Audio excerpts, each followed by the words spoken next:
La séance est ouverte. L'ordre du jour appelle la discussion sur le rapport de la commission mixte paritaire du projet de loi pour la confiance dans la vie politique. La parole est à Madame Yaël Braun-Pivet, rapporteure de la commission mixte paritaire.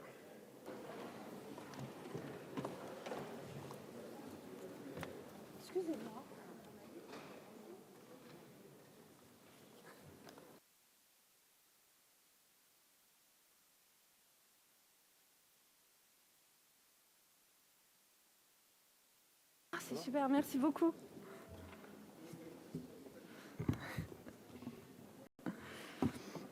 Monsieur le Président, Madame la Garde des Sceaux, mes chers collègues, le projet de loi ordinaire pour la confiance dans la vie politique a été adopté par notre Assemblée il y a moins d'une semaine à une très large majorité de 319 voix. Seuls 4 de nos collègues s'y sont opposés. Ce vote est intervenu à l'issue d'un travail parlementaire d'une particulière intensité. Les chiffres parlent d'eux-mêmes. L'examen conjoint du projet de loi organique et du projet de loi ordinaire pour la confiance dans la vie politique auront donné lieu à 17 heures de débat au sein de la commission des lois et près de 51 heures de débat dans notre hémicycle, dont 42 ont été consacrées à l'examen des articles et des amendements. Nous avons examiné 955 amendements et 161 d'entre eux ont été adoptés. Enfin, les députés issus des rangs des différents groupes d'opposition ont largement pu s'exprimer, puisqu'ils ont bénéficié de 75% du temps de parole. Durant les 12 séances de discussion, nous avons été nombreux à siéger sur ces bancs et à intervenir, parfois jusqu'à très tard dans la nuit. Quelles que soient les positions des uns et des autres, chacun s'est investi dans les débats. Notre Assemblée a été vivante, bouillonnante parfois. À l'issue de l'examen du texte, qui divergeait sur un certain nombre de dispositions de celui adopté par le Sénat précédemment, nous sommes entrés en contact avec nos homologues du Sénat. Dans un esprit de responsabilité, nous avons étudié très précisément les conditions dans lesquelles il pouvait être possible d'opérer un rapprochement entre nos deux assemblées.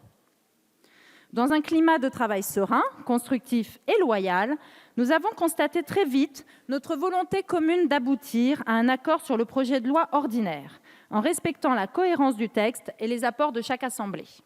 La richesse des échanges que nous avons eus doit évidemment beaucoup au président rapporteur de la commission des lois, M. Philippe Bas, que je veux ici saluer.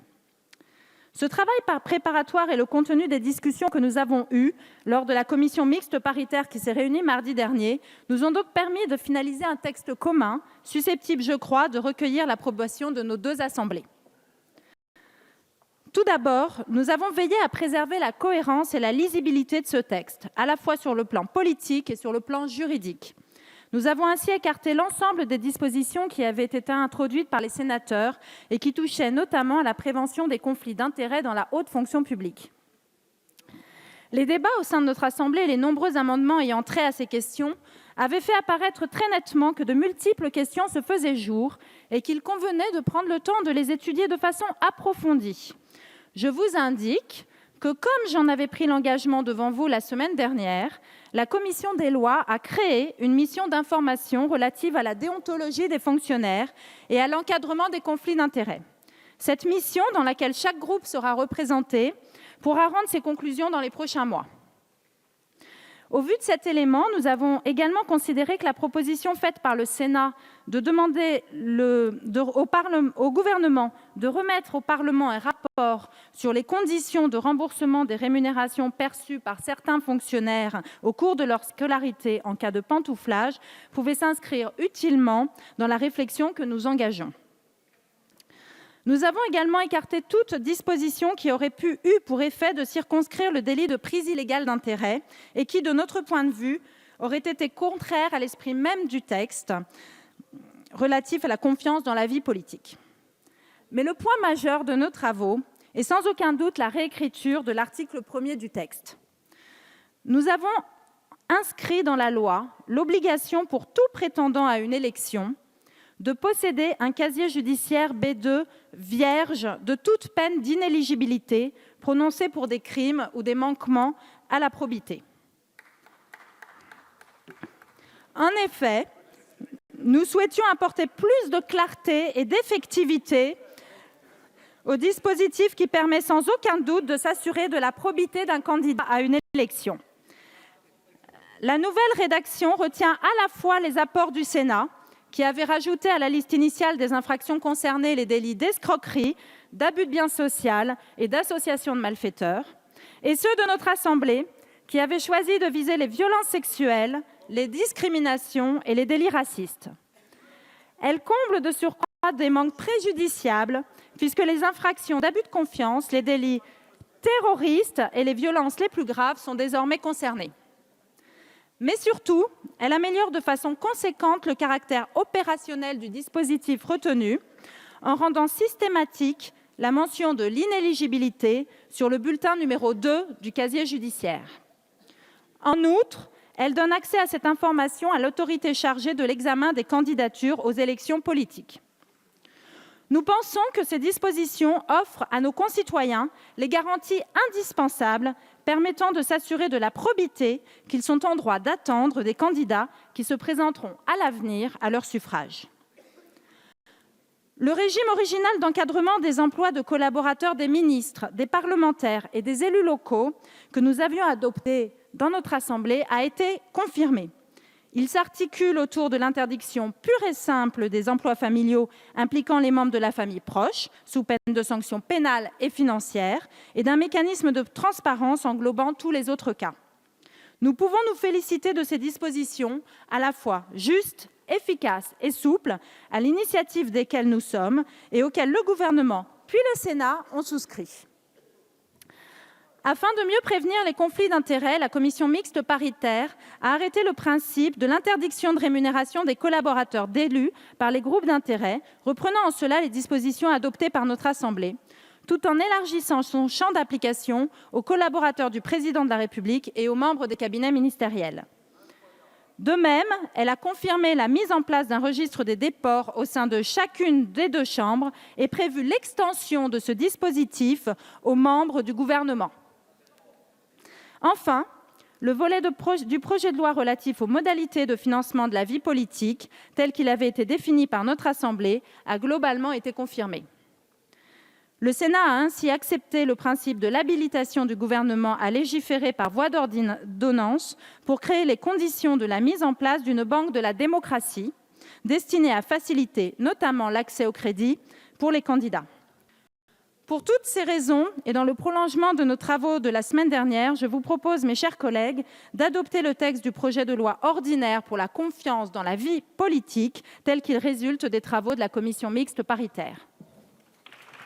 Merci, Madame la rapporteure. La parole est maintenant à Madame Nicole Belloubet, garde des Sceaux, ministre de la Justice.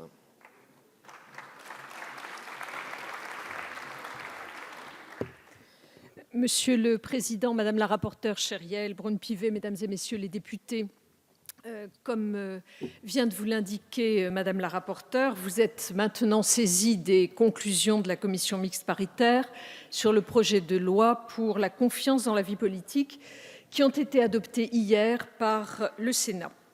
Pour ce qui est du texte organique, les points de vue étaient trop différents entre votre Assemblée et le Sénat, notamment sur la suppression de la réserve parlementaire, pour qu'un accord soit possible. Et vous réexaminerez donc ce projet de loi en nouvelle lecture dans quelques instants. Sur le projet de loi ordinaire, chaque assemblée a pu faire un pas vers l'autre et c'est pour moi un grand motif de satisfaction. C'est ainsi, me semble-t-il, que l'on saisit réellement ce que doit être le travail parlementaire, à la fois constructif, fondé sur des convictions solides, mais aussi sur la volonté de légiférer positivement et dans un respect mutuel. Tout d'abord, plusieurs dispositions qui, pour le gouvernement et l'Assemblée nationale, paraissaient se situer hors du champ initial de la réforme, n'ont pas été réintroduites en CMP. Madame la rapporteure, vous l'avez souligné. Elles concernaient pour l'essentiel la fonction publique. Le gouvernement a fait valoir, suivi en cela par votre Assemblée, que le périmètre originel du projet de loi n'incluait aucune disposition relative à cette thématique. Par ailleurs, la déontologie des fonctionnaires, je l'avais souligné à plusieurs reprises, a fait l'objet de la loi du 20 avril 2016. Cette loi est très récente et vient pour une grande partie seulement d'entrer en vigueur. Votre Assemblée a considéré qu'il était sans doute plus approprié d'évaluer les conséquences de ce texte avant d'envisager d'en modifier les termes. Et le gouvernement en a été d'accord et la CMP n'a donc pas rétabli ces dispositions. La CMP a toutefois adopté un article 2 ter E demandant au gouvernement un rapport sur le remboursement des frais de scolarité par les anciens élèves de plusieurs grandes écoles lorsqu'ils n'effectuent pas la totalité des années de travail qu'ils doivent au service de l'État.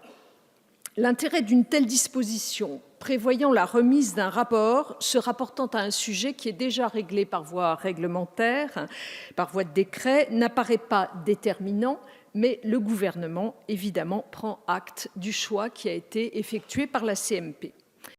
Il en est de même de deux autres dispositions sur lesquelles je voudrais ici dire un mot. L'une est relative à la prise en charge des frais de réception et de représentation des membres du gouvernement.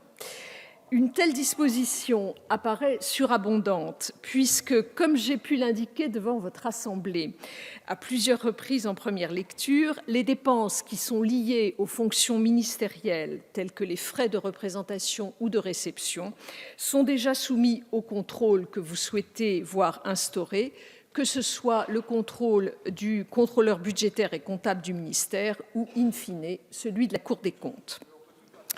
L'autre concerne la création, par décret en Conseil d'État, d'un registre des déports pour les membres du gouvernement. J'ai eu l'occasion de montrer que les ministres étaient déjà soumis à un mécanisme rigoureux de déport prévu par décret.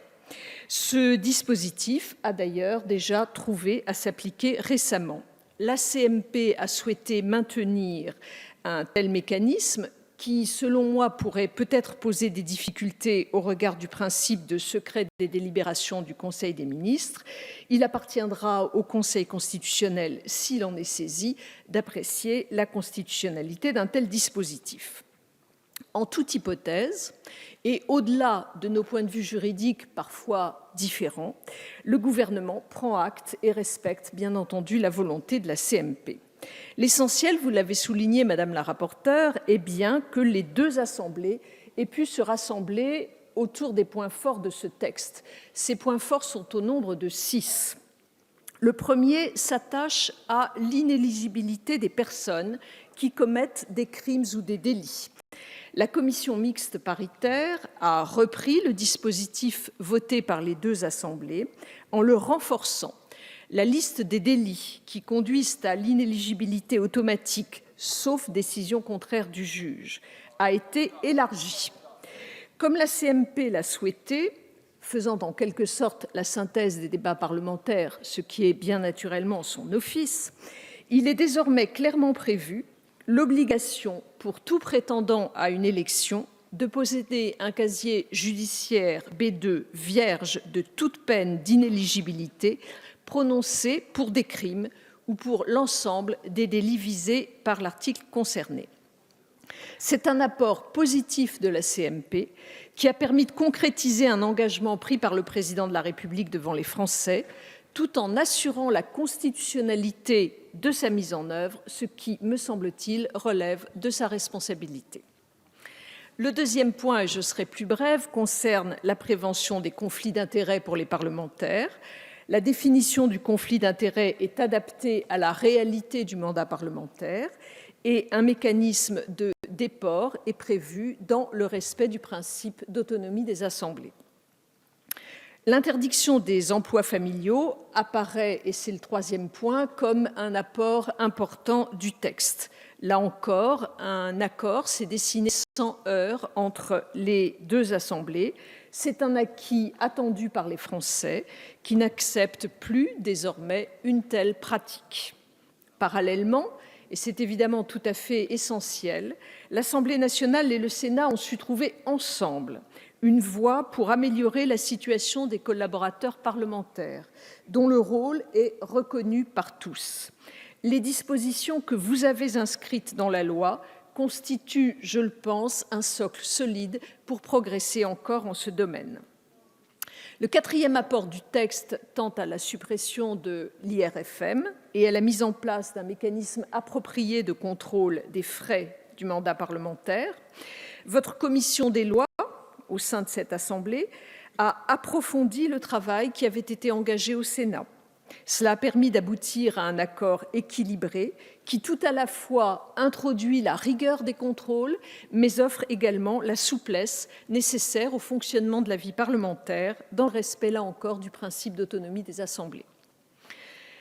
Le projet de loi ordinaire prévoit aussi, et c'est le cinquième grand axe de ce texte, les conditions dans lesquelles le président de la République et le Premier ministre peuvent vérifier avant la nomination d'un membre du gouvernement, qu'il ne se trouve pas en situation de conflit d'intérêts, qu'il est en règle sur le plan fiscal et que son casier judiciaire B2 est bien vierge. Le texte de loi ne concerne donc pas uniquement les parlementaires, comme je l'ai trop souvent entendu ces dernières semaines. Enfin, ce texte contient des dispositions qui s'attachent au contrôle des ressources des partis politiques et des candidats et des prêts qui leur sont accordés. Parallèlement avec le médiateur du crédit et la Banque de la démocratie, l'accès au financement bancaire des partis et des candidats sera facilité afin de renforcer le pluralisme de la vie politique. Le texte adopté par la CMP est de ce point de vue très satisfaisant. Monsieur le Président, Madame la rapporteure, Mesdames et Messieurs les députés, au-delà des débats que nous avons pu avoir, de la confrontation nécessaire et utile des points de vue, nous avons pu, je crois, observer un mouvement vers un objectif commun tendant à renforcer la confiance dans la vie politique, fruit d'une ambition partagée et des bonnes volontés que j'évoquais devant vous en première lecture.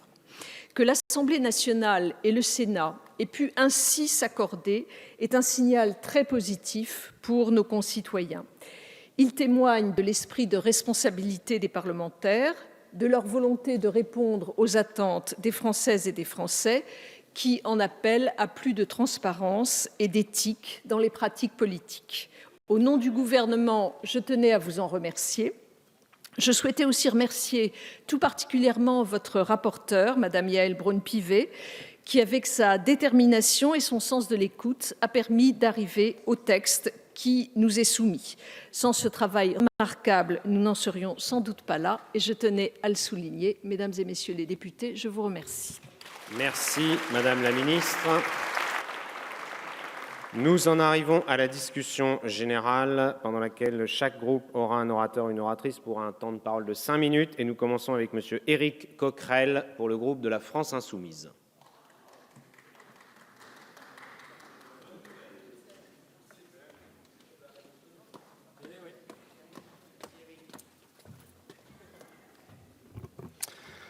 Bien, Monsieur le Président, Madame la Ministre, chers collègues, la semaine prochaine va s'achever cette séance extraordinaire qui aura vu une majorité d'entre vous adopter une loi destructrice pour le Code du travail et un texte sur la confiance en politique qui, pour le coup, mérite bien son nom de loi ordinaire. On pourrait même dire une petite loi ordinaire. Car enfin, face au sentiment de défiance qui monte dans le pays et qui, pour nous, s'apparente à une vague dégagiste, nous aurons décidé de l'inéligibilité conditionnelle, le fait que désormais les députés doivent donner des justificatifs pour leurs frais, ne pas employer des membres de leur famille de manière très restreinte et peut-être supprimer la réserve parlementaire. Toutes choses certainement utiles à cause de quelques brebis galeuses qui se sont glissées parmi nos prédécesseurs, mais enfin, on peut se dire tout ça pour ça. Il est par contre un moyen de regarder ce qui se fait sur le fond, se prépare sur le fond, sur l'avenir du Parlement, qui a évidemment un rapport avec la confiance en politique. Il faut lire le JDD ou bien le communiqué d'un bureau de l'Assemblée dont nous savons à quel point il est pluraliste. Donc, après consultation des présidents de groupe, le président de l'Assemblée a fait un communiqué, consultation dont notre président ne se souvient même pas tellement elle a dû être importante, et on y apprend donc qu'après avoir culpabilisé les parlementaires, les montré du doigt, cette fois-ci, il s'agit d'atrophier le Parlement, moins d'heures de débat, des votes de loi en commission, et même, avant même que tout débat ait commencé, on nous annonce déjà que notre nombre sera réduit. Ah si, il y a aussi, j'oubliais, quelques détails supplémentaires pour faire passer tout ça. Donc désormais, les anciens députés, ce qui me semble normal, paieront leur billet SNCF. Et on apprend aussi que notre retraite sera alignée sur celle des fonctionnaires, en lieu et place, j'allais dire, d'un vrai débat sur le statut de l'élu, qui serait évidemment nécessaire. Mais tant qu'à faire, moi je propose de mettre les choses à plat. Par exemple, on peut s'interroger sur le train dispendieux de l'Assemblée nationale, de savoir s'il est vraiment nécessaire que la présidence de l'Assemblée dispose de 36 contractuels, d'un budget de 3 374 679 €, du double de nos indemnités, et le tout pouvant être indexé, c'est une proposition qu'on pourrait faire, sur la présidence du président au perchoir, y compris pendant une semaine où on discute de la loi sur la moralisation. Voilà donc au final la loi ordinaire devant laquelle nous sommes. Rien sur le verrou de Bercy, rien sur le conflit d'intérêts, ou si, on a compris que sur le conflit d'intérêts, désormais, on ne pourra pas ouvrir une société de conseil, mais manifestement, sur la pression de quelques députés d'En Marche qui ont des intérêts dans l'affaire, on pourra par contre continuer sa mission de conseil précédente. Rien sur le pantouflage, rien sur le contrôle, rien sur le lobby et rien sur le contrôle populaire. On nous a refusé toute discussion intéressante pourtant, et beaucoup de groupes la défendaient, sur les réformes d'initiative, sur la révocabilité, sur le vote blanc, etc. Alors même que sur le fond, la question qui nous est posée est bien celle de la souveraineté populaire dont se sent dessaisi de plus en plus le peuple français. Et cette mainmise de l'argent que votre philosophie faussement bisounours fait mine d'oublier, nous remarquons que nous arrivons, je le dis, à une toute petite loi. Il aurait fallu de l'audace, le souffle de la vertu républicaine, ce que pour notre part nous voulons mettre dans la 6e République que nous comptons bien installer quand nous gouvernerons ce pays. Vous en avez fait un règlement, mais oui, vous inquiétez pas, ne riez pas si vite, ça arrivera plus tôt que vous ne le pensez. Vous en avez fait un règlement de start-up, une loi des suspects au service d'une vision présidentielle toujours plus monarchique. Je ne sais au final pour qui l'hiver arrivera, mais par contre, il y a une chose dont je suis sûr, c'est que cet enfumage durera le temps d'un été. Merci. Merci, Monsieur Coquerel. Avant de passer la parole à Monsieur Dharréville, je tiens à informer l'Assemblée que les décisions du bureau, elles sont publiques, elles font l'objet d'une publication à laquelle chacun peut se référer et chacun peut également vérifier que le bureau comporte des représentants de tous les groupes et que s'il y a un groupe qui n'y siège pas, c'est par sa volonté et que cela se changera sans doute dans les mois qui viennent.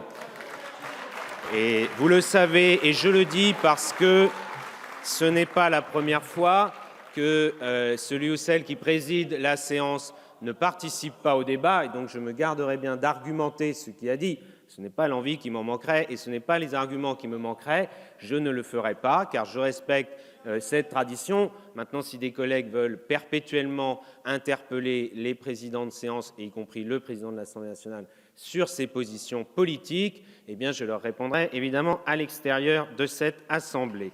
La parole est à Monsieur Pierre Dharréville.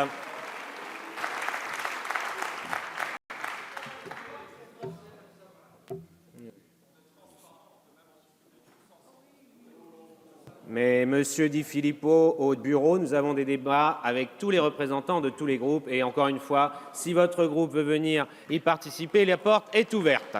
La parole est à Monsieur Dharréville. Merci, Monsieur le Président. Madame la Ministre, Madame la Rapporteure, chers et chers collègues, suite aux nombreuses affaires et révélations qui se sont succédées concernant les comportements de certains élus et responsables politiques, profitant de leur position pour pratiquer de diverses façons l'enrichissement personnel et familial indu, parfois de façon industrielle, sont des choses insupportables, en particulier quand on est à 5 € près pour boucler les fins de mois. Il fallait ériger de nouvelles règles et de nouveaux moyens de contrôle, car la politique n'est pas faite pour s'enrichir. L'usage de la réserve parlementaire d'autre part, pouvait se prêter à des pratiques discutables. L'utilisation de l'IRFM exigeait plus de garde-fous. L'emploi de collaborateurs méritait un encadrement empêchant les dérives. On peut parfois en discuter les formes, mais cela nous paraît si naturel qu'il ne nous posait aucun problème de le préciser, de légiférer en ce sens. Ce qui ne laisse pas d'interroger, c'est votre propension à refuser si souvent, sous prétexte d'une séparation des pouvoirs à géométrie variable, que des mesures du même ordre s'appliquent aux membres de l'exécutif et à la haute fonction publique. C'est une façon supplémentaire de situer la cause de la crise politique dans le Parlement, aussi fortement ciblée dans la période que le sont les élus locaux. Les annonces faites sur l'organisation des travaux de l'Assemblée à la suite de la réduction Givaro programmée viennent confirmer cette cohérence de votre orientation, limiter le pouvoir du Parlement, accroître le poids déjà exorbitant de l'exécutif et la présidentialisation du régime. Au-delà, vous aviez fixé à cette loi une ambition élevée, restaurer la confiance en la vie publique, même si les mots ont évolué, le texte se rétrécissant. Vous l'aviez investi de votre promesse de régénérer la vie politique, mais votre projet porte si peu des grands desseins dont vous vous êtes fait un drapeau. D'abord parce que votre politique est déjà en train de se fondre dans le grand mouvement libéral qui donne tant le sentiment à nos concitoyennes et concitoyens que pour eux rien ne change. La République est en crise. Elle est abîmée par le pouvoir de l'argent qui cherche à s'insinuer partout. Elle est abîmée par son renoncement à honorer sa promesse égalitaire, laissant prospérer les privilèges de quelques-uns. Les 1% les plus riches possèdent plus que tout le reste de la planète, selon les chiffres de l'organisation Oxfam. Les forces de la finance cherchent toujours plus à étendre leur emprise. Et vous avez décidé de ne pas les citer, de ne pas les toucher, de les laisser jouer de leur influence, en refusant nos amendements, à commencer par celui faisant sauter le verrou de Bercy, pourtant adopté par le Sénat. Votre désir de transparence s'est bien vite arrêté dès qu'il s'est agi de toucher vraiment aux généreux donateurs, aux lobbies, aux conflits d'intérêts, au pantouflage. Pour bien faire, il eût fallu, nous l'avons dit, ouvrir une nouvelle ère de nos institutions afin de renforcer la souveraineté et l'intervention populaire. En conséquence, l'éléphant accouche d'une souris. Avec cette loi, vous allez vous payer en monnaie de singe. Les emblèmes sacrés auxquels vous vous êtes affrontés ne sont que tigres de papier. Votre opération Blanche Colombe a plus encore de plomb dans l'aile depuis les récentes révélations, montrant la proximité de votre gouvernement avec le monde de la finance et dévoilant toujours plus le goût immodéré de ce petit monde pour les privilèges des stocks options. C'est sans doute légal, mais sans aucun doute révoltant et inacceptable. Rien n'a changé avec la CMP, rien pourtant qui nous conduise à nous opposer à ce texte, mais c'est par le pouvoir de l'argent que la République est mise à mal de multiples façons. En refusant de vous y attaquer, vous avez donné du crédit à ce que nous disons de votre politique ces dernières semaines. Elle n'a que le vernis du renouveau que vous prétendez incarner. Vous nous proposez une loi de vernissage, d'affichage, ce n'est pas à la hauteur et nous ne voulons pas vous accorder le crédit que cette loi répondrait à vos propres objectifs affichés et moins encore aux aspirations au changement profond qui travaillent notre peuple.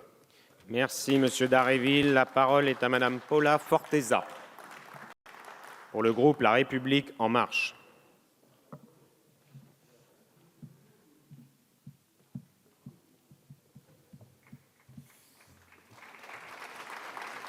Merci. Monsieur le Président, Madame la garde des Sceaux, Madame la rapporteure, chers collègues, je serai brève et m'étendrai davantage dans quelques instants dans la discussion relative à la loi organique. Le texte que nous nous apprêtons à voter est le résultat d'un bon fonctionnement de la commission mixte paritaire. L'objectif de cet échelon était bien de trouver un accord qui pourrait être adopté par les deux chambres, par ailleurs, tenant compte des positions de chacun et des débats qui avaient pu avoir lieu, et nous avons réussi. Je voudrais saluer le travail et le professionnalisme du président et rapporteur Philippe Bas, ainsi que de notre présidente et rapporteur, qui ont été essentiels à cet accord. Il en ressort un texte enrichi, plus équilibré et qui renforce le Parlement dans son ensemble. Les députés de La République En Marche ont défendu des dispositions qui leur étaient chères. Les mesures issues de l'Assemblée nationale relatives à l'interdiction des emplois familiaux, à la suppression de l'IRFM et à l'introduction du dispositif relatif à la Banque de la démocratie ont été maintenues. Par ailleurs, nous avons accordé le renforcement de la peine d'inéligibilité et l'inscription au casier judiciaire B2. Le champ des infractions susceptibles de faire l'objet d'une peine complémentaire automatique d'inéligibilité a été étendu. Les délits de violence, les délits d'escroquerie, les délits terroristes et les délits d'abus de biens sociaux ont été ajoutés. Cette peine d'inéligibilité sera obligatoirement mentionnée au bulletin numéro 2 du casier judiciaire pendant toute la durée de la peine. L'autorité compétente pour recevoir les dépôts des candidatures à des élections aura accès au casier afin de vérifier si la peine a été prononcée. Dans l'esprit de l'initiative de la suppression de la réserve ministérielle, nous avons fait avancer le parallélisme des formes entre l'exécutif et le législatif sur des sujets tels que la lutte contre les conflits d'intérêts ou la gestion des frais de représentation. Puis, l'essentiel des autres mesures adoptées par l'Assemblée nationale a bien été retenu par la CMP. Nous sommes donc très satisfaits de cet accord et du texte qui en découle et nous nous apprêtons à le voter à l'unanimité. Merci. Merci Madame Forteza. La parole est maintenant à Monsieur Arnaud Viala du groupe Les Républicains.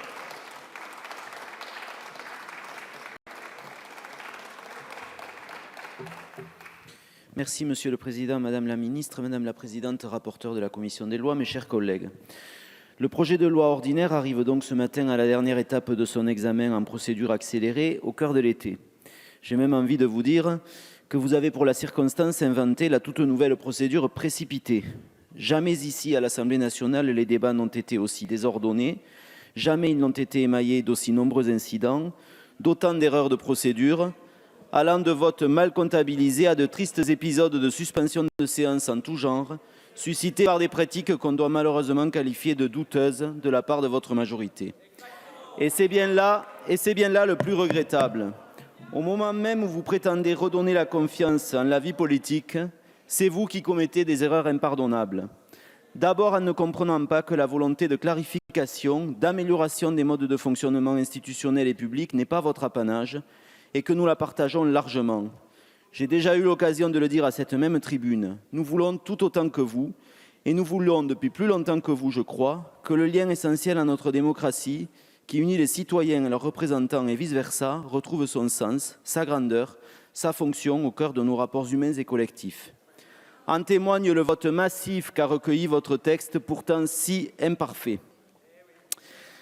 Vous venez de rater une occasion unique de vraiment réformer notre République et vous avez commis une double faute d'impréparation et de précipitation. Vous le regretterez, nous le regretterons. Ensuite, c'est votre orgueil de groupe majoritaire qui restera finalement la principale révélation de ce premier grand moment du quinquennat. Aucune proposition en provenance de l'opposition n'a été acceptée par vous. Vous avez le plus souvent esquivé le débat, jusqu'à la réunion surréaliste d'hier en commission des lois, où le président a tenté à plusieurs reprises de nous imposer des votes sans discussion. Ce qui est triste, c'est que vous montrez qui vous êtes vraiment. Une majorité arrogante, fermée, sûre de détenir la vérité. Et c'est précisément de cela que les Français ne veulent pas. C'est précisément de cela que les Français ne veulent pas. C'est précisément ce qui ronge irrémédiablement le lien à leurs élus. Vous n'y échapperez pas au seul motif que vous avez l'étiquette République en marche. Détrompez-vous. Ce qui est beaucoup plus triste, c'est que vous n'avez pas compris que nous voulions enrichir votre texte, en étendre le périmètre, lui donner cette surface dont vous finissez par admettre vous-même qu'il ne l'a pas, qu'il est étriqué, mesquin, presque inutile dans sa version définitive. Bref, faire en sorte que nous soyons à la hauteur de vos promesses grandiloquentes et surtout des attentes de nos concitoyens. Rien n'y a fait. Vous avez tout rejeté, de nos propositions à celles du Sénat, et nous avez en fait infligé 3 semaines de débat H24 pour faire adopter peu ou prou le texte initial, et rien que le texte initial. Dommage. Alors, ce texte, que contient-il? Car nous en sommes maintenant au moment de vérité et qu'il faut dire aux Français ce qu'il en est réellement. Des dispositions sur les peines d'inéligibilité qui restent à la fois incomplètes et parfois dangereusement indéfinies dans leur application. Rien sur la loi du verrou de Bercy, seul véritable moyen de lutter contre la corruption financière. Vous n'en avez pas voulu. Des dispositions sur les collaborateurs des ministres et des élus. Il s'agit sans doute là du seul passage à peu près réussi de ces deux textes. Sa rédaction a fait l'objet d'un réel travail partagé et à l'arrivée, le cadre proposé semble répondre aux situations légales, morales et humaines correspondant aux standards modernes. Il n'en demeure pas moins que vous avez refusé avec obstination toutes nos propositions sur le statut des collaborateurs d'élus et que là encore, c'est un écueil du texte qui restera gravé dans le marbre. Des dispositions sur la prévention des conflits d'intérêts, mais qui sont tellement circonscrites dans leur périmètre qu'elles ne résoudront sans doute pas grand-chose. Rien en effet sur les hauts fonctionnaires, rien sur les conflits d'intérêts publics. Là encore, vous décevez, et décevez beaucoup, avec en toile de fond votre renoncement sur le cumul d'activités de conseil avec l'exercice d'un mandat parlementaire, dont vous aviez pourtant fait un leitmotiv de campagne, et surtout, votre refus d'ouvrir une vraie réflexion sur le statut des élus. Des dispositions sur les RFM qui sont tellement ciblées sur les seuls mandats des sénateurs et des députés qu'elles confinent à l'antiparlementarisme primaire. Sur le financement des partis politiques et le financement des campagnes électorales, nous partageons votre double objectif de clarté et d'équité, mais il faut aller beaucoup plus loin. Alors vous l'avez compris, ce texte nous laisse un goût amer d'inachevé, mais pour la plupart d'entre nous, nous le voterons, comme nous l'avons déjà fait à chaque étape du débat, malgré votre souhait d'écarter nos propositions. Nous déplorons plus que tout sa teneur antiparlementariste, qui tient à la fois à son périmètre restreint et à votre volonté constante de faire de ces débats l'occasion d'accroître encore et encore les suspicions des Français. C'est un immense tort, car en pensant répondre ainsi à leur désir de clarté, c'est en fait un déballage trompeur que vous avez occasionné. Et en pensant pour les nouveaux parlementaires de la nouvelle majorité vous démarquer ainsi des anciens parlementaires, vous avez en fait affaibli notre fonction, fragilisé le Parlement, abîmé notre démocratie.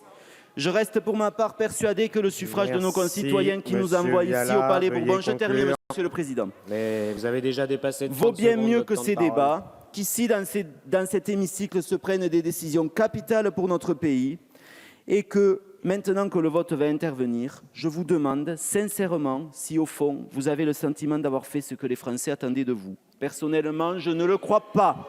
Merci, Monsieur Viala. La parole est à Madame Laurence Vichnievsky pour le groupe du Mouvement démocrate et apparenté.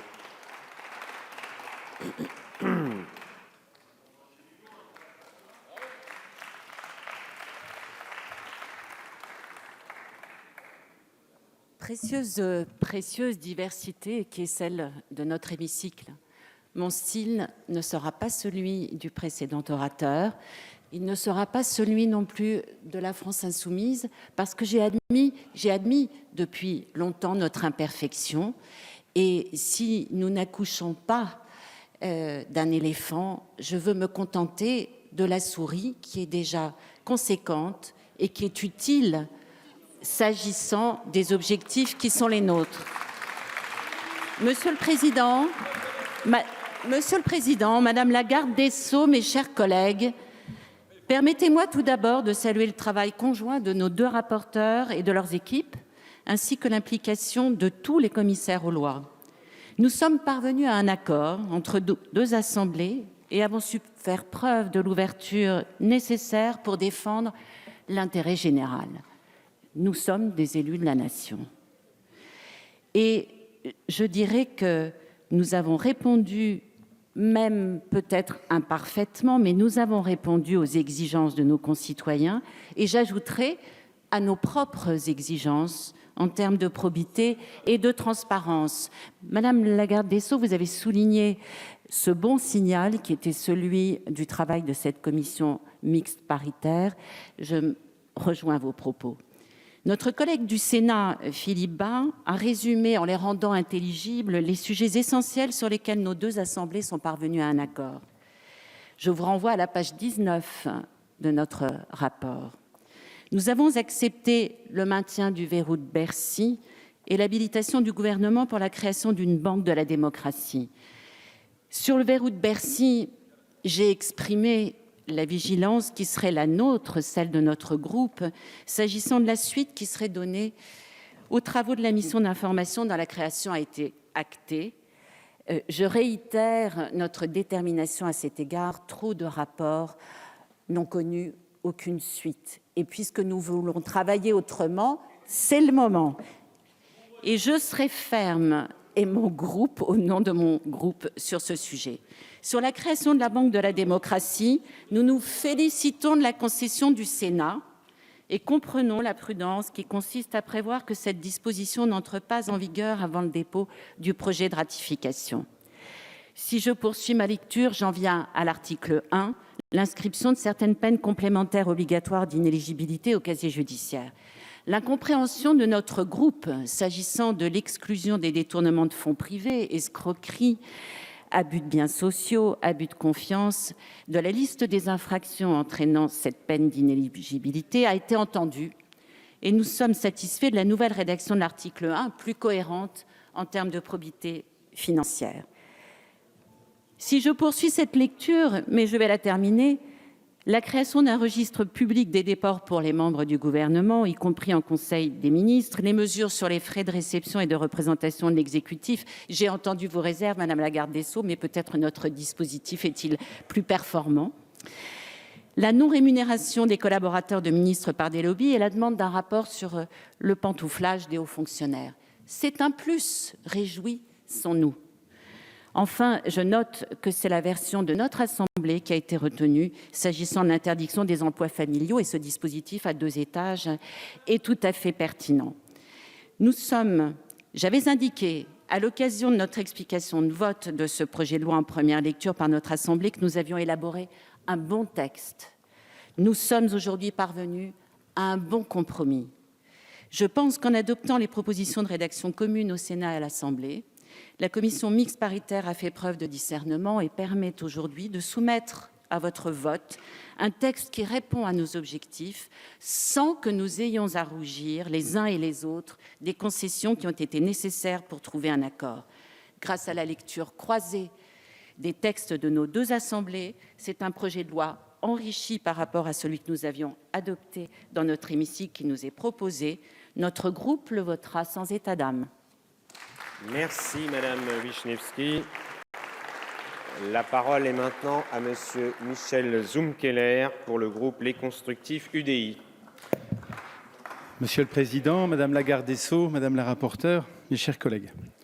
Nous venons de vivre 2 semaines de débats qui ont été, comme ça a été souligné, vifs, mais quand même, chacun a pu trouver la place qu'il voulait dans ces échanges. Et par contre, effectivement, on a tous constaté quelques failles et je pense qu'on ne peut que féliciter Monsieur le Président de l'Assemblée de vouloir mettre en place un groupe de travail sur le sujet de la procédure législative qui est, reconnaissons-le, pas tout à fait satisfaisante. Il n'est jamais très agréable d'avoir un texte à 17h et de s'entendre dire qu'on doit déposer des amendements avant 8h le lendemain matin. C'est pas comme ça qu'on doit travailler. Et puisque pendant le débat, on a souvent fait des comparaisons avec nos voisins européens. Je pense que nos collègues allemands ne travaillent pas à 3h30 du matin. Je pense qu'ils n'ont pas une demi-journée pour déposer des amendements. Alors si on veut comparer, allons quand même dans le même sens et faisons à peu près ce qui va aussi chez les autres. Je crois que globalement, il y a un sujet qui peut tous nous rassembler, c'est qu'on partage tous cette volonté de redonner confiance à l'action publique.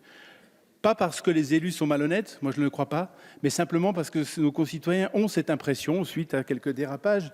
Et donc il est important que la transparence soit mise en place. Et je crois que les élus n'ont pas à avoir peur de la transparence. Au contraire, puisque nous sommes honnêtes, nous n'avons pas peur de la transparence. Simplement, elle ne doit pas devenir non plus de la démagogie, elle ne doit pas devenir non plus du populisme, elle ne doit pas devenir non plus de l'antiparlementarisme, qui est un sport national depuis plus de 200 ans. Et cette défiance envers le politique ne doit pas devenir du dégoût, sinon ce ne sont que les extrêmes qui auraient à en profiter.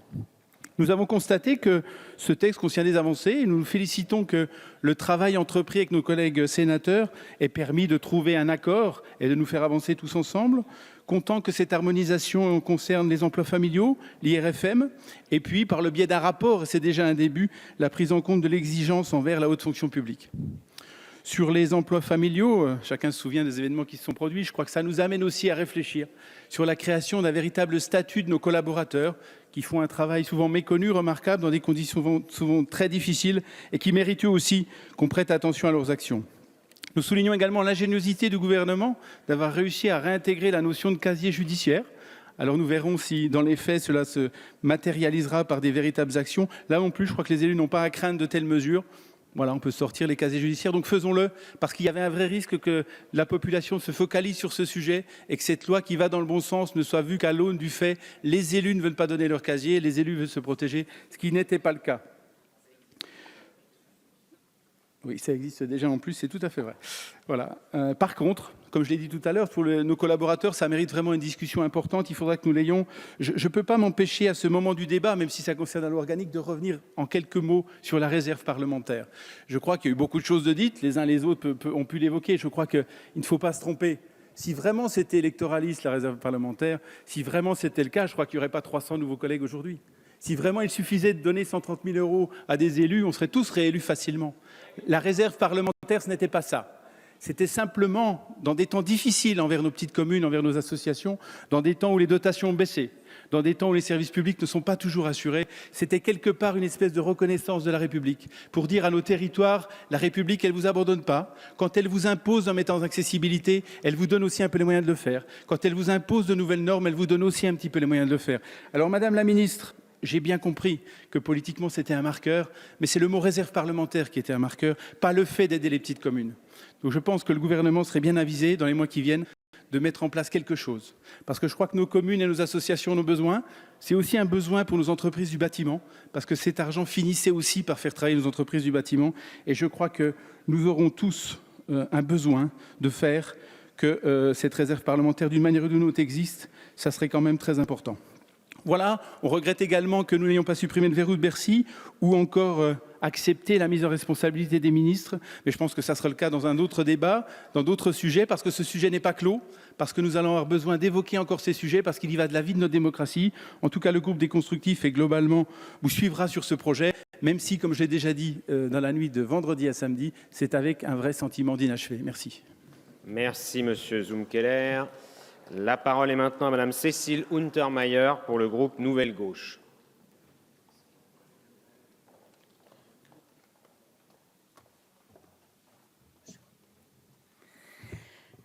Monsieur le Président, Madame la Ministre, Madame la Vice-présidente, Madame la rapporteure, mes chers collègues, je tiens d'abord en introduction à vous remercier tous, tant de l'opposition que de la majorité, pour le travail que vous avez accompli pendant ces semaines. Et ces 2 dernières semaines auront été celles du débat en séance publique, des projets de loi confiance dans la vie politique, 2 textes ainsi renommés en fin d'examen, à la demande même de la majorité, pour ne plus laisser penser, comme le laissait espérer le titre de départ, rétablir la confiance dans l'action publique, que l'ensemble de la sphère publique était concerné. Il est incontestable que c'est bien l'ensemble de la sphère publique que nous devrions considérer dans ses méthodes de travail, dans ses règles, dans sa déontologie, si nous voulions atteindre cette nécessaire ambition de redonner confiance à nos concitoyens dans la vie publique et l'action politique. Il est tout aussi incontestable qu'un tel objectif devrait être précédé d'une réflexion partagée sur la vision du parlementaire et, en ce qui nous concerne, du député du non-cumul, le député du XXIe siècle. Le projet de loi ordinaire a fait l'objet d'une commission mixte, paritaire, conclusive et la prise en considération de quelques amendements mineurs du Sénat, que nous avions d'ailleurs défendus en commission des lois sans succès et dans l'hémicycle. Ils ont été retenus dans la négociation avec les sénateurs. Il n'en est pas de même du projet de loi organique dont la CMP a échoué. À l'examen des articles 9 et 9 bis concernant la réserve parlementaire, nous y reviendrons. Pour l'heure, s'agissant de la loi ordinaire, nous actons d'un dispositif cohérent, de mettre en lien le prononcé de la peine complémentaire d'inéligibilité avec son inscription sur l'extrait B2 du casier judiciaire et sa nécessaire production du dépôt d'une candidature à une élection. Nous devrons veiller à la mise en place effective d'un tel dispositif, conforme à l'attente des citoyens. Nous y voyons, ou nous voulons y voir, la trace de notre exigeant rappel de faire coller cette promesse présidentielle au texte que nous débattons. À raison des risques et des soupçons que fait peser le népotisme sur la démocratie, un critère de parenté pour exclure les recrutements familiaux a été admis et nous y sommes favorables. Nous sommes favorables. Le soupçon est trop lourd, quelle que soit la situation particulière considérée. Et ce dispositif a le mérite de la clarté.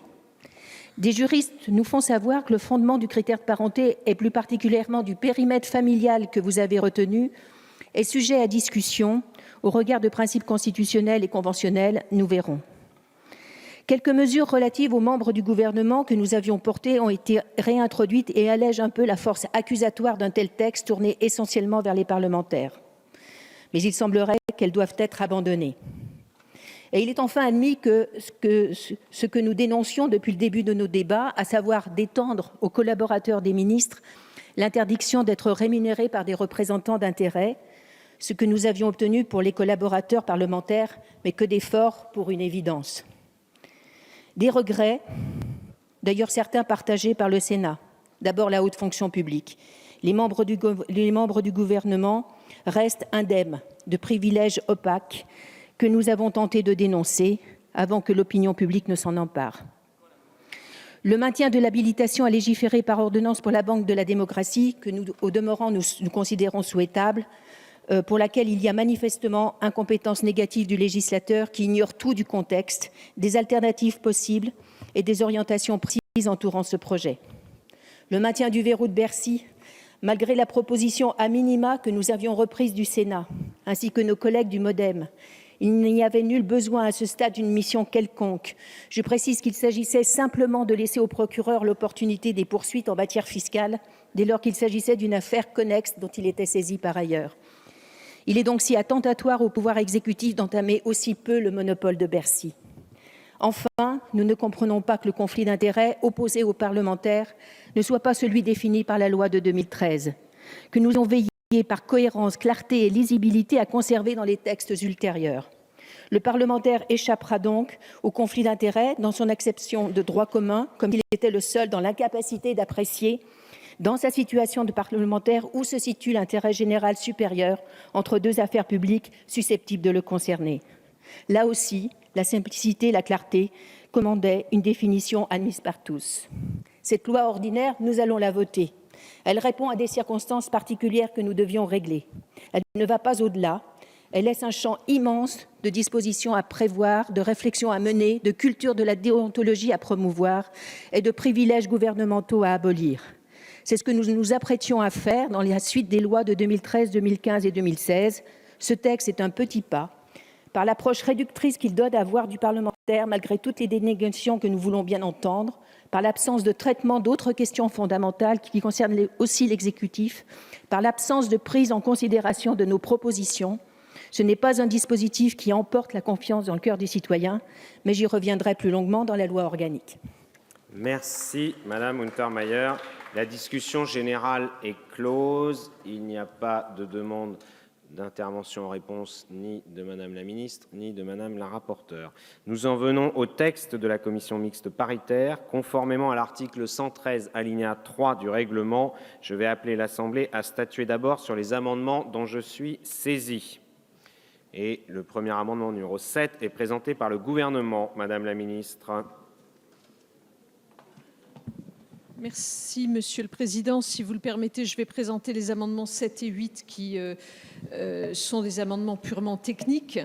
Le premier amendement procède à une coordination afin de permettre à la juridiction de déroger au prononcé de la peine complémentaire d'inéligibilité dans tous les cas prévus par cet article, tant pour les crimes que pour les délits énumérés à l'article 1er, conformément à l'intention du gouvernement, du Sénat et de l'Assemblée nationale. Le second amendement à cet article 1er a deux objets.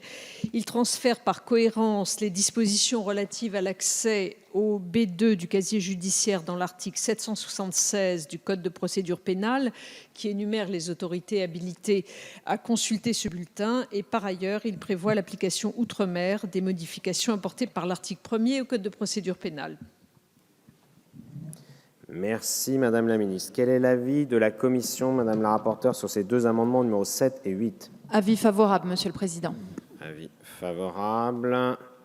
Je mets donc aux voix l'amendement numéro 7 présenté par le gouvernement qui a fait l'objet d'un avis favorable de la commission. Qui est pour ? Qui est contre ? Il est adopté. Amendement numéro 8, également présenté par le gouvernement et qui fait l'objet d'un avis favorable de la commission. Qui est pour ?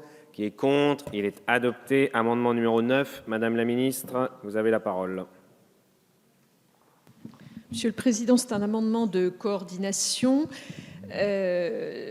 Cet amendement, je peux vous dire en 2 mots, supprime le délai auquel est astreinte l'administration fiscale pour répondre à une demande de communication de la HATVP, demande qui n'a plus lieu d'être dès lors que la CMP s'est accordée pour permettre à la Haute Autorité un droit de communication direct. Merci Madame la Ministre. Quel est l'avis de la Commission, Madame la rapporteure? Favorable. Favorable. Madame Untermaier, vous souhaitez répondre à la Commission, au gouvernement? On simplement dire que nous sommes très favorables à cet amendement et nous remercions effectivement la majorité d'avoir accepté le premier amendement sur la loi organique que nous avions défendu parce que l'autonomie de la Haute Autorité obligeait à ce droit de communication. Merci Madame Untermaier. Je vais donc mettre aux voix l'amendement numéro 9 présenté par le gouvernement qui a fait l'objet d'un avis favorable de la Commission. Qui est pour?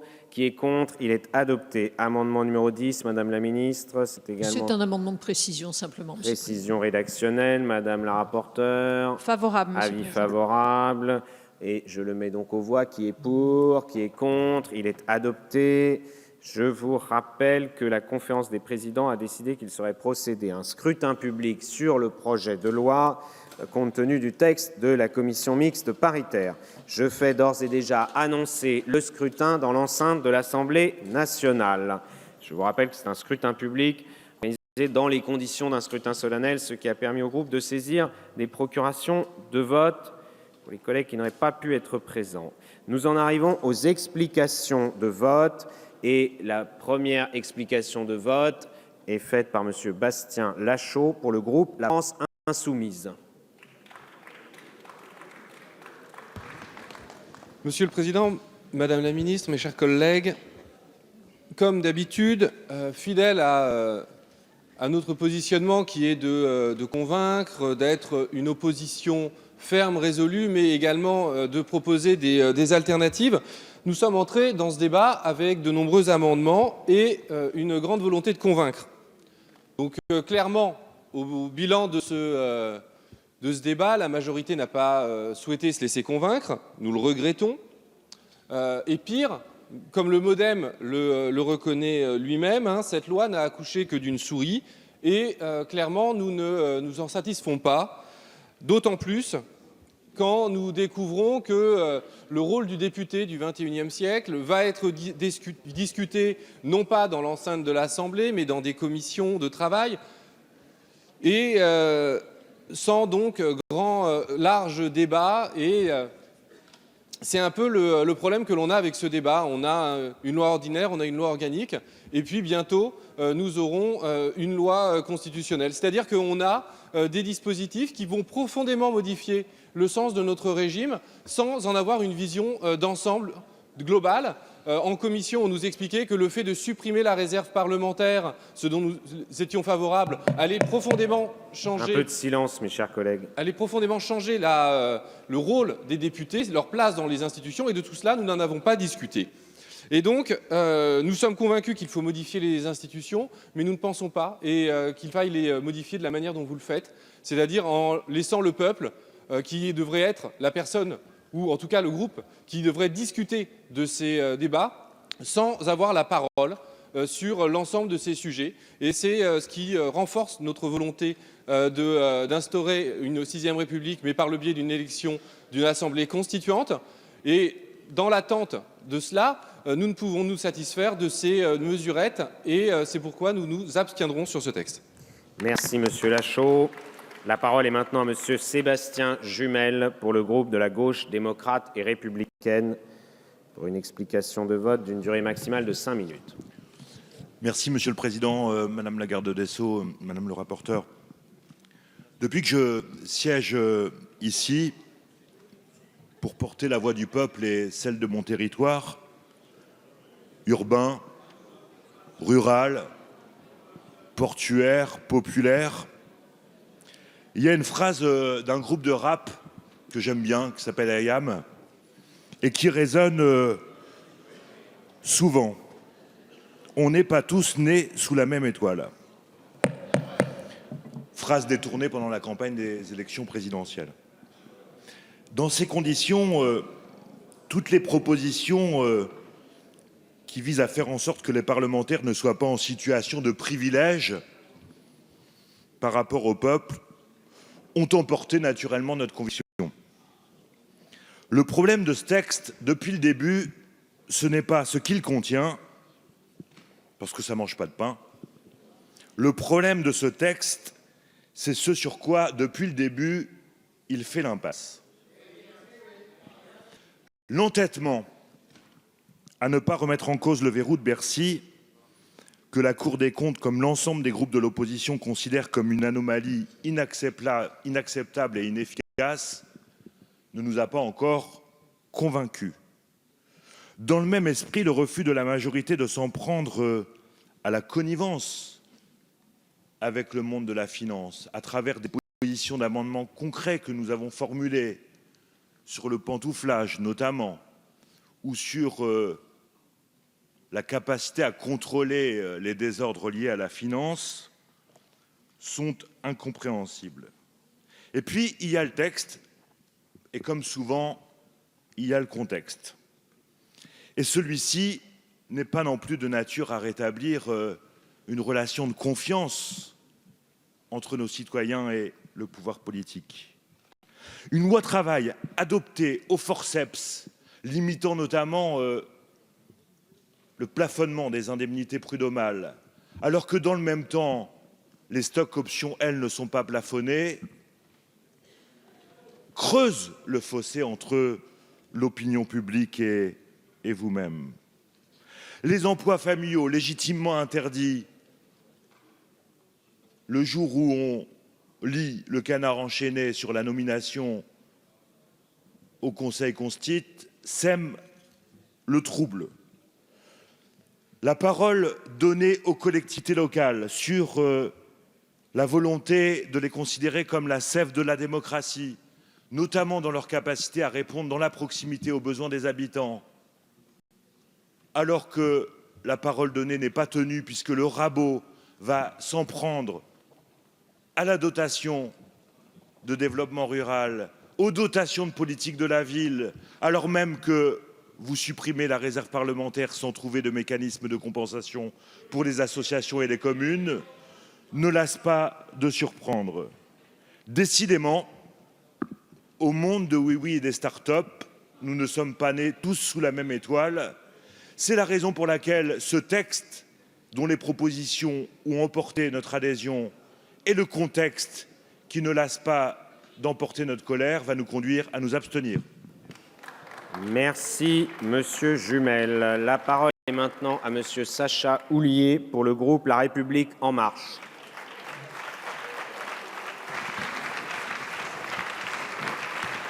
Merci, Monsieur le Président, mes chers collègues. Chose promise, chose due. Et à l'heure où nous arrivons à la fin de l'examen de ce premier texte, le texte de loi ordinaire sur la confiance dans la vie politique, nous sommes satisfaits et nous assumons toutes les avancées qu'il comporte. Parce que nous, contrairement à l'opposition qui s'est trouvée à la droite de cet hémicycle ou à la gauche de cet hémicycle, nous assumons d'avoir réglé le sujet lié à l'inéligibilité. Nous assumons d'avoir traité le sujet des emplois familiaux et des avoirs interdits. Nous assumons d'avoir supprimé la réserve parlementaire et d'avoir rationalisé l'utilisation des frais d'élus. Mais vous, mes chers collègues, vous n'avez pas assumé votre opposition de fond. Certains d'entre vous ont masqué derrière des incidents de séance leur opposition frontale à la suppression des emplois familiaux, au privilège regrettable de distribution d'argent public, au cumul d'activités avec des activités de conseil. Et c'est avec la même verve que vous vous opposez aujourd'hui ou encore demain à la réforme de l'Assemblée nationale. Alors, il y a beau jeu de critiquer à l'extérieur des murs de l'Assemblée les privilèges attachés au statut de parlementaire lorsque on les défend aussi allègrement dans son enceinte. Alors oui, notre pratique, elle vise à faire évoluer les pratiques politiques. Oui, notre loi, elle est salutaire à la démocratie. Oui, elle correspond aux engagements que nous avons pris devant les Français. Et pour cela, c'est avec honneur et fierté que le groupe La République En Marche va voter cet excellent texte. Parce que 230 ans après avoir aboli les privilèges des nobles, il est peut-être temps de mettre fin à ceux des parlementaires.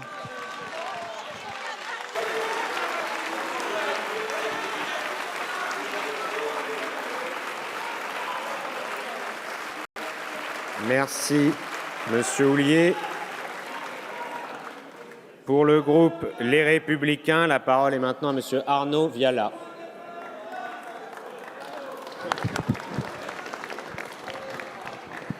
Merci, Monsieur le Président.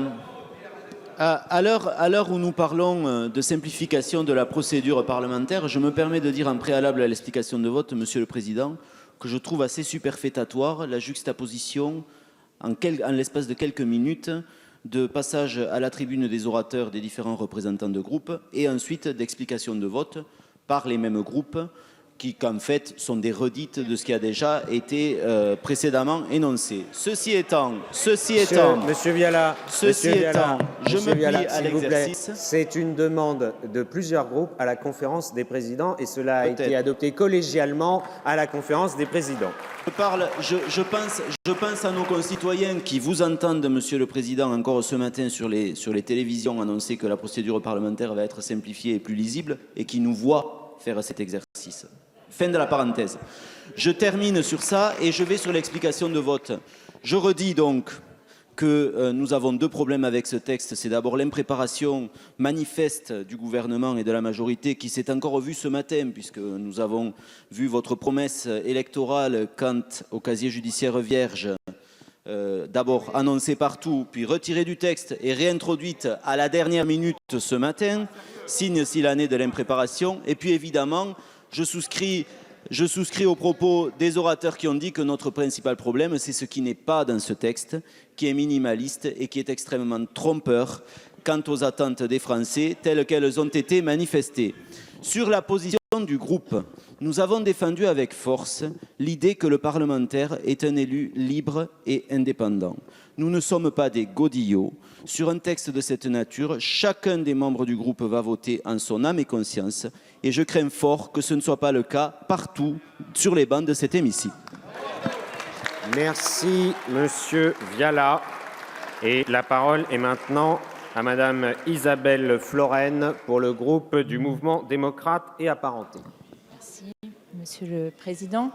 Avant toute chose, j'aimerais vous dire combien je salue chers collègues, notre un peu de effort silence. Collectif. On va recommencer, comme ma collègue. Avant toute chose, j'aimerais vous dire combien je salue notre effort collectif pour l'aboutissement de ce texte au prix de débats houleux quelquefois, en séance et en commission. Nous sommes finalement parvenus à nous accorder sur un texte que les Français attendent. Ce texte est d'autant plus important pour nous, du groupe député du groupe MoDem et apparenté, que nous sommes particulièrement fidèles à la philosophie qui a présidé à l'élaboration et qui a été présentée par le précédent garde des Sceaux et qui continue à l'être par vous, Madame la Ministre. Le désaveu généralisé de certaines pratiques... Monsieur Di Filippo, s'il vous plaît, votre collègue Viala vient de dire qu'il ne s'occupe du spectacle que vous donniez. De dirigeants politiques. Seule Madame Florennes a la parole. Le désaveu généralisé de certaines pratiques de dirigeants politiques, autrefois considérées comme acceptables, s'est clairement manifesté dans le choix des Français lors des dernières élections présidentielles et législatives. Ce mouvement électoral se prolongera, je le souhaite, aux prochaines élections sénatoriales. Élus de la nation, nous ne pouvons ni détourner le regard, ni prétendre ne pas entendre l'appel de nos concitoyens à renouveler les pratiques des hommes et des femmes qui dirigent les institutions politiques. Pour une poignée de responsables politiques qui a grossièrement manqué à son devoir d'exemplarité, nous, les autres, qui constituons une très large majorité et qui n'avons rien à nous reprocher, avons été condamnés par l'opinion publique. En somme, ce sont nos pratiques et celles de bien d'autres qui sont désapprouvées, voire rejetées. C'est regrettable, je vous le concède, mes chers collègues, mais c'est ainsi. Ce texte sera porteur de garanties de bonnes pratiques que nos citoyens attendent et qui nous permettront, je l'espère, de regagner leur confiance. D'ailleurs, nous nous réjouissons des ajouts qui ont été apportés, notamment à l'article 1, et qui concernent et qui étendent les infractions pour lesquelles la peine d'inéligibilité devra être prononcée. Je tiens à également remercier Madame la Ministre d'avoir su préserver l'équilibre de ce texte en soumettant les membres du gouvernement aux mêmes exigences que les parlementaires en matière d'interdiction des emplois familiaux et du contrôle de situations fiscales notamment. Nous serons forts d'avoir mis en œuvre un engagement essentiel de campagne du président, qui sera d'ailleurs renforcé et complété lors de la révision constitutionnelle à venir. Enfin, Madame la ministre et Madame la rapporteure, les députés du groupe MoDem demeureront vigilants sur la mise en œuvre des missions d'information sur les sujets délicats mais néanmoins importants abordés en séance, comme celui du verrou de Bercy et celui de la problématique de l'absence de définition juridique des partis politiques notamment. Je vous remercie et bien sûr notre groupe votera le projet de loi ordinaire. Merci Madame Florennes. La parole est maintenant à Monsieur Michel Zumkeller pour le groupe Les Constructifs. Monsieur le Président, très rapidement, parce que pendant la discussion générale, on a pu s'exprimer très ouvertement. Je crois que nous avons tous intérêt à ce que nos concitoyens retrouvent confiance dans l'action politique. Et je voudrais dire très amicalement à notre collègue La République En Marche que chaque fois qu'on évoque les privilèges, on ne fait qu'avancer la démagogie et le populisme, et nous n'y avons pas intérêt. Personne n'y a intérêt. Parce qu'au final, ça rejaillit sur nous tous et qu'effectivement, nos concitoyens vont peut-être se jeter là-dessus et c'est dommage. Et puis en plus, ils se trompent de jour. On est le 3 août aujourd'hui, le 4 août, c'est demain. Hein. Autrement, ceci étant dit, donc notre groupe partage vraiment la volonté du gouvernement de recréer cette confiance. On l'a dit à plusieurs reprises, il y a des mesures qui vont dans le bon sens. On regrette, par contre, que certaines de nos propositions, qui nous semble-t-il allaient également dans le bon sens, n'aient pas été retenues. Nous souhaitons donc que cette loi ne soit qu'une étape et que nous puissions nous retrouver sur tout un tas de sujets et permettre effectivement que nous avancions ensemble. Et puis sur cette fameuse réserve, même si l'objet du texte suivant, je redis et je redirai chaque fois qu'il est indispensable de trouver quelque chose pour nos petites communes et nos associations parce qu'elles en ont besoin et que là non plus, il ne s'agit pas d'électoralisme, il s'agit simplement de faire vivre les territoires. Ceci étant dit, le groupe des Constructifs votera ce texte parce que, comme nous l'avons dit, même si nous avons un sentiment d'inachevé, il va cependant dans le bon sens. Merci Monsieur Zumkeller. La parole est maintenant à Monsieur Dominique Potier, dernier orateur inscrit et qui fait l'explication de vote du groupe Nouvelle Gauche. Merci Monsieur le Président, mes chers collègues. Le groupe Nouvelle Gauche votera sans état d'âme cette loi ordinaire. Sans état d'âme, mais avec un profond regret. Nous l'aurons fait ensemble. Est-ce que nous l'aurons bien fait? Je crains que non. Il manque 3 qualités au débat de cette loi et à la loi finale. La première, me semble-t-il, est celle de l'humilité. En écoutant le dernier orateur d'En Marche, j'étais, je l'avoue, un peu sidéré. Je vous invite simplement à reconnaître 2 choses. Cette loi s'inscrit dans le pas comme un affermissement de lois extrêmement importantes qui ont été prises durant la dernière décennie et notamment dans la dernière mandature. Je pense à la loi sur la transparence de la vie publique et je pense à celle contenue dans la loi Sapin II qui avait le mérite de proposer des mesures d'équilibre pour la vie publique mais également pour la vie privée, la puissance privée. Ce sont des lois majeures et nous pouvons considérer que nous sommes dans le prolongement et dans l'esprit de cette loi. Le deuxième élément d'humilité aurait pu venir de la prudence. Avant de donner des leçons à la terre entière et à l'immense majorité des parlementaires qui, dans l'exercice de leurs fonctions, font preuve d'une immense probité et de choix éthiques courageux, personnels, qui sont, à mon sens, très majoritaires, donner des leçons à la terre entière et se présenter comme les agents, les chevaliers blancs, comprend quelques risques que, pour ma part, je n'aurais pas pris en la circonstance. Je voudrais vous dire tout simplement que je porte le regret, un regret très simple que nous n'ayons pas accueilli. C'est le propre de ces lois. J'étais rapporteur sur Sapin 2. Nous avons, sur des mesures autrement importantes, obtenu l'unanimité ou la quasi-unanimité sur des articles autrement conséquents que les mesures d'adaptation que nous prenons de circonstances face à la défaillance de quelques élus. Nous l'avons fait, et j'en étais témoin comme rapporteur, dans une qualité de dialogue, d'écoute de toutes les parties prenantes, en ne prétendant pas avoir la vérité à soi seul, en ne voulant pas faire une opération de démonstration et de communication, mais authentiquement en essayant de rassembler notre pays, ses représentants, dans cet effort qui ressemble à celui de Sisyphe en permanence, introduire par des limites législatives un esprit d'éthique dans l'exercice de notre mandat. Je crois que le véritable courage aurait été ailleurs. Il aurait été d'explorer ce qui n'était pas hors champ, les zones grises de la puissance privée et de la puissance publique, notre rapport à l'argent en termes d'influence ou en termes de nous-mêmes, détenteurs de certains privilèges. Et j'ai l'immense regret d'avoir constaté que sur ces terrains-là, j'avais moins d'enthousiasme et de capacité d'écoute dans vos rangs. Mais après tout, dans la loi organique, nous avons encore une dernière chance cet après-midi d'y revenir. En synthèse, je voudrais vous dire que l'humilité, la prudence et puis certainement un rendez-vous autour du statut de l'élu et autour de la réforme des équilibres entre la puissance publique et la puissance privée. J'espère que dans cette majorité, dans cette mandature, nous aurons d'autres occasions de dialogue et de rechercher d'authentiques équilibres. Merci. Merci, Monsieur Potier. Je vais donc mettre aux voix le projet de loi compte tenu du texte de la commission mixte paritaire modifié par les amendements qui viennent d'être adoptés. Chacun a regagné sa place. Allez-y, mes chers collègues. Le scrutin est ouvert. Le scrutin est clos. Voici le résultat du scrutin.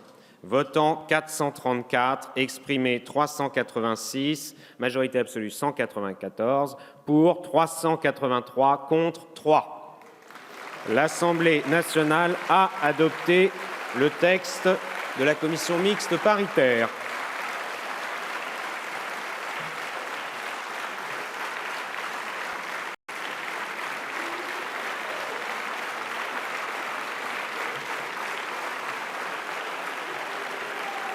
Avant de poursuivre l'ordre du jour, la séance est suspendue pour 5 minutes.